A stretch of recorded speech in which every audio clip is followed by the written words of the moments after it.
Vatu mam pratichyam. The next is the Dhyana Shloka of Vamadeva, Sadashiva's aspect of sustenance. वराक्षमालाभयटङ्कहस्तः सरोजकिञ्चल् कमलासवर्णः त्रिलोचनश्चारुचतुर्मुखोन्मां पायादुदीच्यां दिशि वामदेवः. The next is Aghora, Sadashiva's aspect of rejuvenation. कुठारकेटाङ्कुशशूलढक्का कपालपाशाक्षगुणान्दधानः चतुर्मुखो नीलरुचिस्त्रिनेत्रः पायादघोरो दिशि दक्षिणस्याम्. The next is Tatpurusha, Sadashiva's aspect of pulling out of delusion. प्रदीप्तविद्युत्कनकावभासो विद्यावराभिधिः कुटारपाणिः चतुर्मुखस्तत्पुरुषस्त्रिनेत्रः प्राच्यां स्थितो रक्षतु मामजस्रम्. The next is Ishana, Sadashiva's aspect of liberation. वेदाभयेष्टाकुशाट्पशाङ्कः कपालढक्काक्षरशूलपाणिः सितद्युतिः पञ्चमुखो वथोन्माम् Ishan ऊर्ध्वं परमः प्रकाशः. Each of these aspects of Sadashiva, each Dhyana Shloka, the sacred chants, describe the respective dimensions of Sadashiva. The phase through which he performs creation, the phase through which he performs sustenance, the phase through which he performs rejuvenation, the phase through which he performs pulling out of delusion, and the phase through which he performs liberation. Today, during the Darshan, all these 5 phases of Sadashiva is going to be gracing us while we all are lifted to the parallel universe of Pitraloka. See, many of you asking regarding Darshan, the Darshan, and all of us are waiting for it because understand today is a very, very special day. As we had earlier mentioned, the Darshan is going to be starting in just a few more minutes.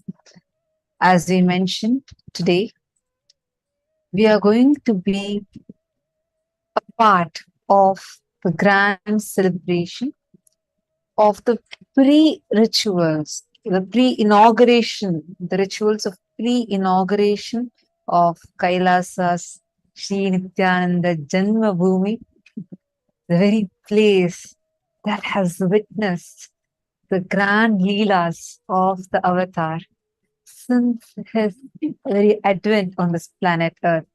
Whether the very first deities that Swamiji himself personally carved, the first Rudraksha that Swamiji actually pulled out when usually children are very attracted to shiny gold objects.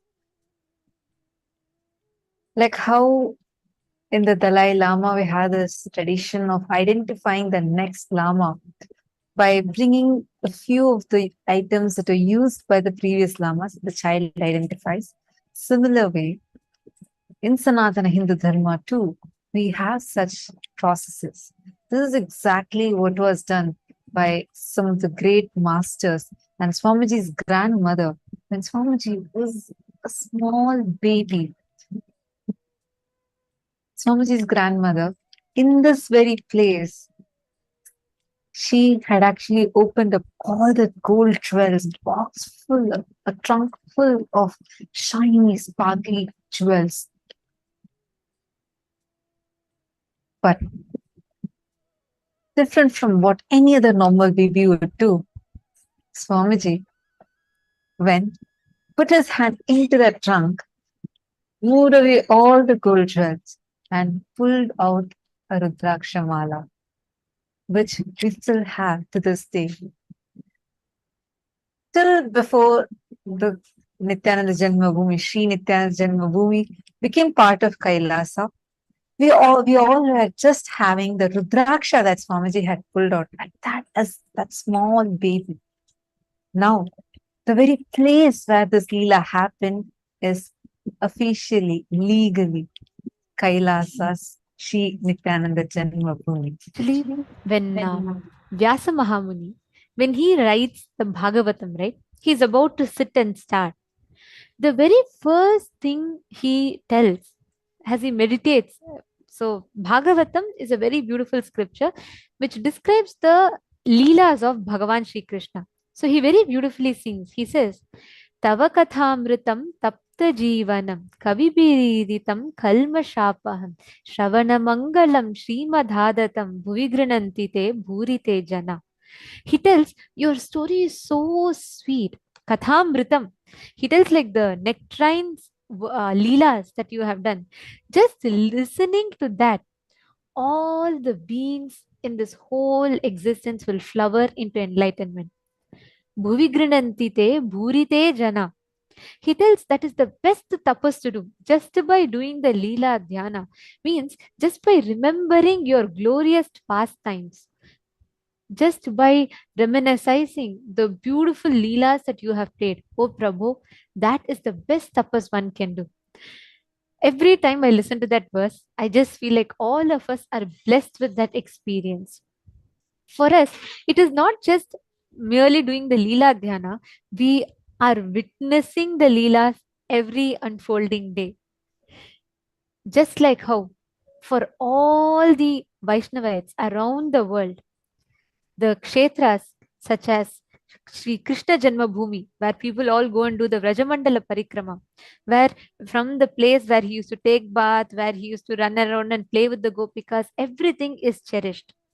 And Sri Rama Janma Bhumi, similarly, for all the Hindus, the 2 billion of us Hindus, this Sri Nityananda Janma Bhumi, the very place where the avatar Paramashiva chose to descend, the very place where the formless assumed the form, the very place where our beloved Swamiji, the Supreme Pontiff of Hinduism, incarnated, that very house now becomes a sacred kshetra of pilgrimage for all of us Hindus. And understand every stone in Tiruvannamalai, especially this is the only place where Swamiji has been the longest. Every single stone, every pillar, every grill of the window of this Sri Nityananda Janma Bhumi is a witness to the Leelas of the avatar from from the moment of his advent on this planet in this beautiful form, the ever compassionate form as our beloved Swamiji. And today, the rituals for the pre-inauguration are going to be commencing. And in that very place today, we are going to witness a very beautiful happening of Swamiji himself doing the prana pratishta of his deity in Kailasa Sri Nityananda Janma Bhumi. Understand, this place is going to be celebrated, worshipped as long as the sun and moon exist. This is going to be a kshetra for the 2 billion Hindus that is living and practicing Hinduism now and forever. All of us are getting to be a part of this historic event, and of course, a very sweet day for all of us. It's really a huge blessing that each one of you that are tuned in today, because you're going to be part of that historic group which is able to attend this event by sitting in the two-way video conferencing, receiving the Nayana Diksha from Swamiji. Understand, the Prana Pratishtha process is where this is actually very unique to Sanatana Hindu Dharma. While all the civilizations have been striving to find how to be immortal, what is life, what is death, Sanatana Hindu Dharma mastered into such an adept level where we had our masters had the science to be able to breathe life into this stone, making it a deity. That process of breathing the life energy into the deity and making it alive, literally making the gods, goddesses land into the deity is called as prana pratishta. Today, we are all going to witness this very happening. The prana pratishta, actually, this whole ritual is a 5-day event, and Swamiji is going to be himself giving us all the darshan and commencing this auspicious rituals. You all can take a few minutes and post it on your Facebook pages as to how blessed you feel to be here. One, as a Hindu, to be part of this historic event, and as a disciple of Swamiji. How do you feel?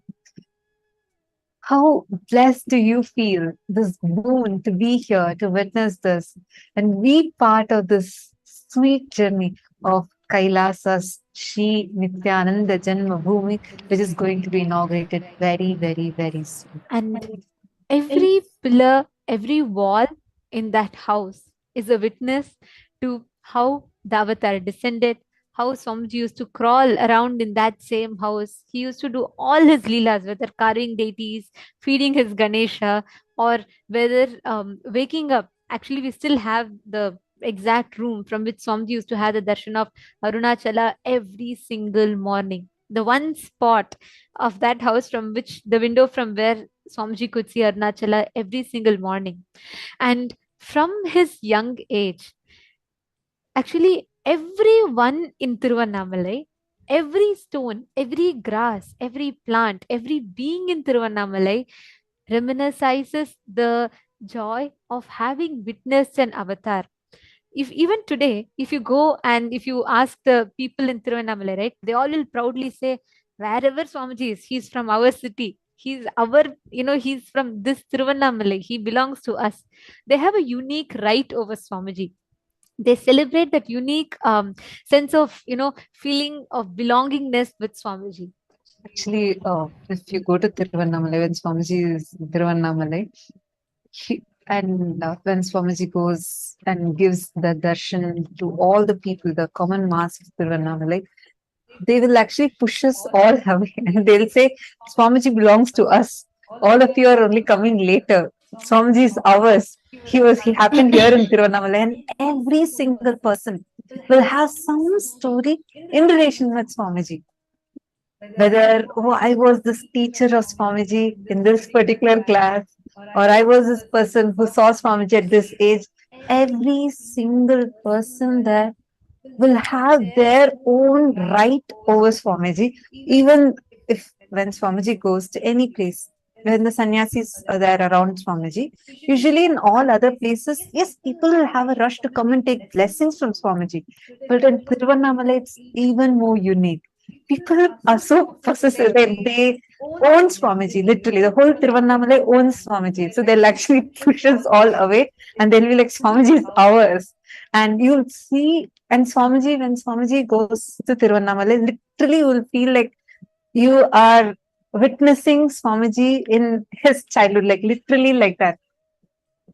That very place, and specifically the place where Swamiji descended, where he happened, and where he lived the longest, that home is now Kailasa's Sri Nityananda Janma Bhumi. And to this day, all the beings there cherish their one moment or that few minutes of their or that time that they have spent with Swamiji. Right from Swamiji's, whether the school teachers or whether the headmasters or whether the people there, every one of them reminisce and cherish those moments. And the Nityananda Janma Bhumi, Sri Nityananda Janma Bhumi stands tall, singing the glory of these extraordinary leelas played by the Avatar. Now, let us all get ready to receive the darshan of Swamiji, and let us all get ready to witness the pre-inaugural rituals of Sri Nityananda Janma Bhoomi. Now, let us all get ready. Please sit straight with the head and spine in a straight line. Chant the Mahavakya. Om Nityananda Paramashivoham. Paramashivoham